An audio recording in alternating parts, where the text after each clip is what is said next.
Dr. Gio, most distinguished panelists and respected and esteemed delegates. At the outset, let me thank the organizers for giving me this opportunity, particularly Professor Shaheen for his immaculate follow-up. I had 3 other programs lined up for the day, but it is his perseverance which has ensured that I'm here, and I'm grateful to him for ensuring that I could make it here today. Moving on to the topic, in the next 10-12 minutes, let me try and throw some light. Numbers are still very much up there in the air. We are still not sure what the numbers are. On a daily basis, the assessment and reassessment is happening, and the financial loss to the state, what has accrued to our state, the numbers seem to be rapidly increasing. We were talking about a 10 to 15,000 crore loss in the first few days. Thereafter, there was a reassessment. We started talking about 25,000 crores. Now the numbers are somewhere between 35 to 40,000 crores. So we have no clue finally where this number will rest, but the approximate number which we feel is somewhere between 40 to 50,000 crore could be the total impact for the state, because there are several direct and indirect ways in which the state is hit, and it's only when some of the sectors start reporting their numbers that we really understand where it stands. And the Kerala GDP percentage of growth is in fact one of the best in the country. Many of us sitting here would not even know that. We are largely a services-based state, so that's one reason why our gross numbers are moving at a better than the country rate. 7.6% was the budgeted growth for the year, but sadly we will probably close somewhere between 6 to 6.5 is what the economists today say. Those are again numbers which are in the air. Let's not unduly worry about all these numbers. Again, automobile sector 2,000 crore, tourism sector 3,000 crores. Rubber, 85% of the country's rubber is from here. So obviously the tire industry is badly hit, be it Apollo or CEAT or MRF or large players which are totally dependent on Kerala are going to be badly hit. Automobiles, we can see that if anybody who drives from, let's say, through Chalakudi and Alva, the quantum of damage is there right on the roads. You can just see the number of cars which are lined up, brand new cars which were in the yards of Maruti and Hyundai are today lying inverted on roadsides. And again, the quantum is going to be substantial.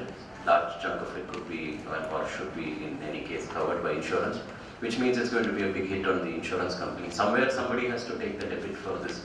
It's not that if it's not one industry, then it's some other industry, but the cost has to get absorbed by the economy at some point in time. A lot of good work has been done, both by the center and state, in ensuring that a financial crisis is not created, a situation of panic is not created. A crisis of this nature could have actually created a lot of panic for all of us in the state. But that has fortunately not happened. Somewhere there is a whole resilience of the country and the resilience of the state, and the administration has handled it to the best of their ability. I'm sure each one of us may have our own perspective on this, but by and large, I must say, I'm not talking purely from a finance management perspective, not from a disaster management perspective, but it has been managed well. And though there was a little bit of alarm initially, thereafter, even these share prices have settled down.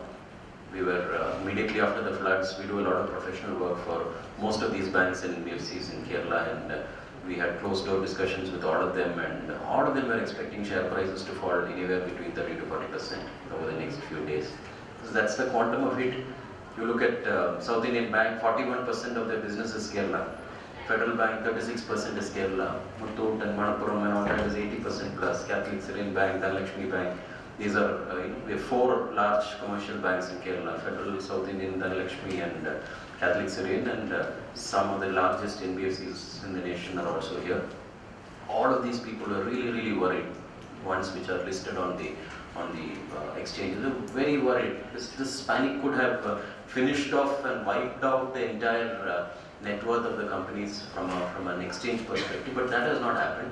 The right signals have been sent, and the right message has been going across that okay, things are under control, systems are under control, disaster recovery is all taken care. So there isn't going to be much of a crisis on the financial sector. They all handled it well. Large brokers, including Geojit and all of that, and these are all listed companies where share price fall of 40-50% could have finished off a large chunk of our investors' life savings.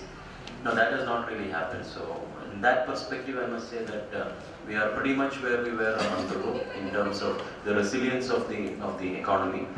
Huge challenges which are there. We are all very closely in touch with the government machinery. 3-4 days after the flood, some of us spent a lot of time with the Chief Minister and the New Industries Minister, and several discussions happened as part of a CIA delegation. We discussed, and within the first 100 days, you must build 1,000 homes was what the CM wanted from CIA specifically. It's not easy.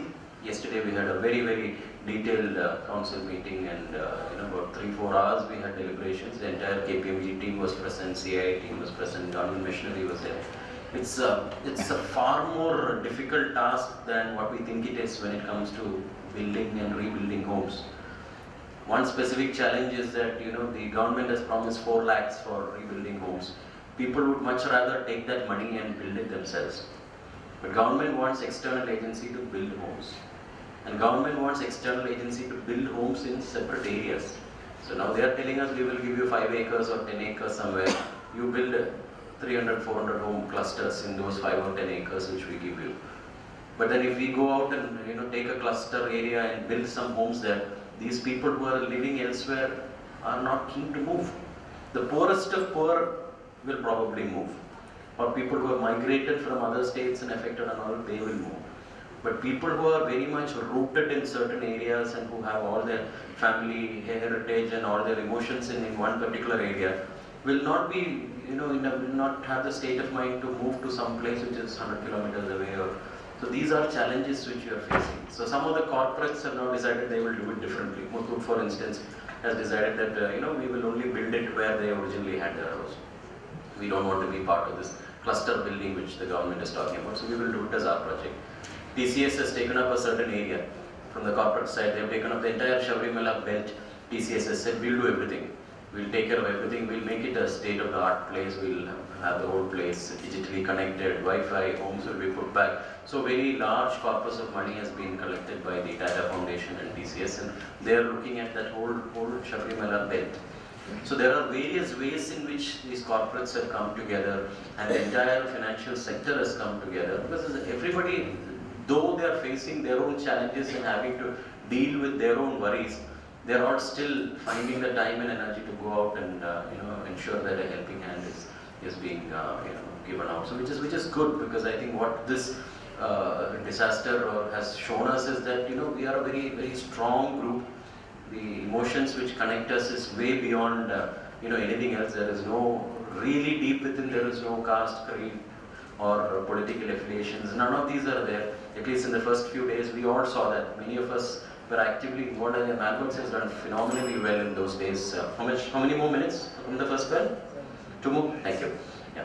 So we know that that's the kind of good work which has been done by everybody. Every institution has done well, and we saw that in each of these camps there were people from various political parties which came and worked together. There were large corporates which came in, which were funding it, and lot of good positive vibes and energy have been generated. But the challenges are huge. The first challenge which the government through KPMG, what we are doing is the whole crowdsourcing model has been set up.